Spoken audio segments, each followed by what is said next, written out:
আজকে আমি হচ্ছে ইঞ্জিন অয়েল চেঞ্জ করব। তো চলুন সবাইকে দেখাবো আমি আজকে যে আমি কোন ইঞ্জিন অয়েলটা ইউজ করি। Hey guys, আসসালামু আলাইকুম, welcome to another brand new video, welcome to national biker.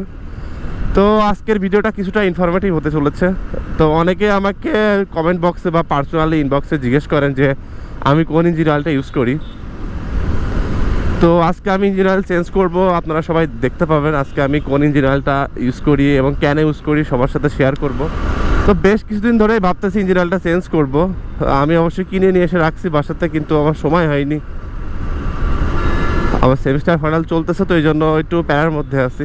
এই জন্য লাস্ট 4-5 দিন ধরে ভাবতেছি আজকে করব কালকে করব, কিন্তু আসলে সময় হচ্ছে না। তো ফাইনালি আজকে বেরোইছি।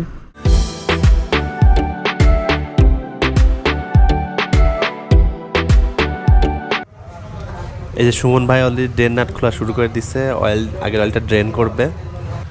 এই যে অয়েল বেরোচ্ছে, তো অয়েলটা বেশ ভালোই কালো হয়েছে। তো কালো হয়েছে তার মানে এই না যে অয়েলটা হচ্ছে অনেক নষ্ট হয়ে গেছে। অয়েলটা বেশ আরও কিছুদিন ইউজ করা যাইতো, কিন্তু আমি আর ইউজ করতে চাচ্ছি না। আপনারা অনেকেই একটা জিনিস ভুল করেন, সেটা হচ্ছে যে যখন হচ্ছে আপনারা অয়েল ফিল্টারটা চেঞ্জ করেন, অনেকেই অয়েল ফিল্টারটা ভিজান না, ওই রকম ডাইরেক্টই ইনস্টল করে দেন।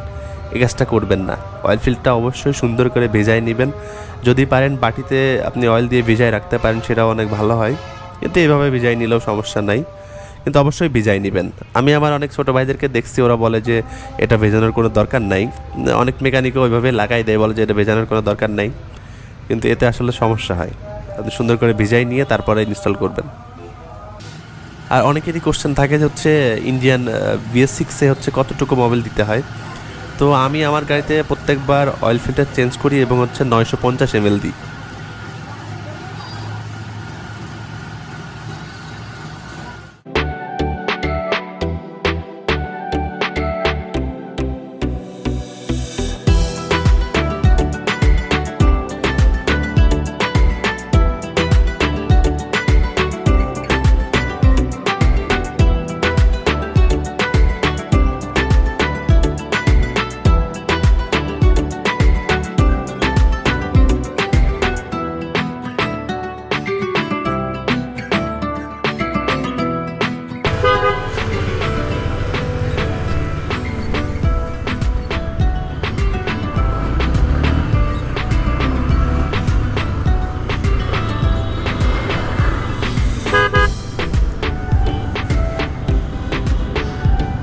তো ইঞ্জিন অয়েল চেঞ্জ করা, ওয়াশ করা ডান।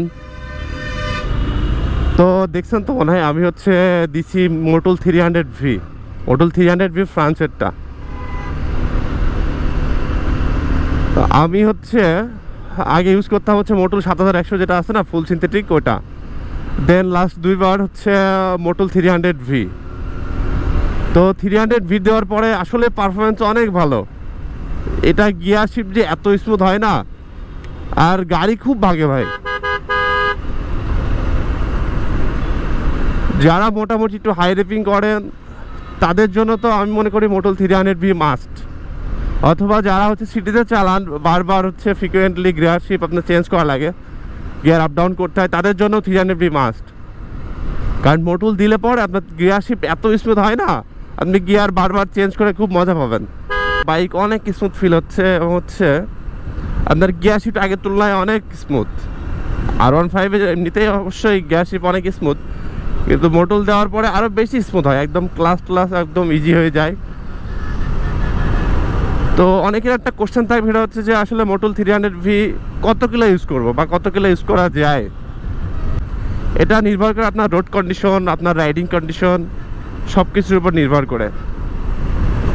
আপনি যদি নর্মালি হাইওয়েতে অনেক স্পিডে চালান বা হাই রেপ করেন, তাইলে আপনার অয়েলটা একটু দ্রুত দিতে হবে। এটা স্বাভাবিক, কারণ আপনি হাই রেপ করলে পরে তখন আপনার বাইক বেশি গরম হবে, আর বাইক যত বেশি গরম হবে তত দ্রুত অয়েলের ভিসকোসিটি লস হয়ে যাবে। আর আপনি যদি নর্মালি সিটিতে বা হচ্ছে আপনার জেলা শহরে চালান, যেখানে খুব বেশি ট্রাফিক হয় না, আপনি নর্মালি প্রত্যেক দিন 20-30 কিলো বা 40 কিলো চালান, তাহলে আপনি অয়েলটা, ফ্রান্সের অয়েলটা মোটামুটি 3000 কিলো আমার মনে হয় আপনি নিঃসন্দেহে চালাইতে পারবেন। আর যারা হাই রেপ করেন তারা কমপক্ষে 2000 প্লাস ইউজ করতে পারবেন। তো সব কিছু মিলে আমি বলবো মিনিমাম ফ্রান্সেরটা 2500 কিলো চালানো যাবে।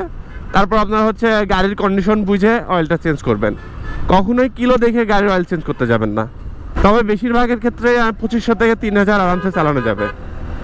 আর যারা একটু হাই রেভ করেন অথবা সিটিতে অনেক ট্রাফিকে চালান তাদের একটু কম যাবে। তো আর একটা কোশ্চেন থাকতে পারে, যেটা হচ্ছে যে ভাই অরিজিনালটা চিনবো কেমনে?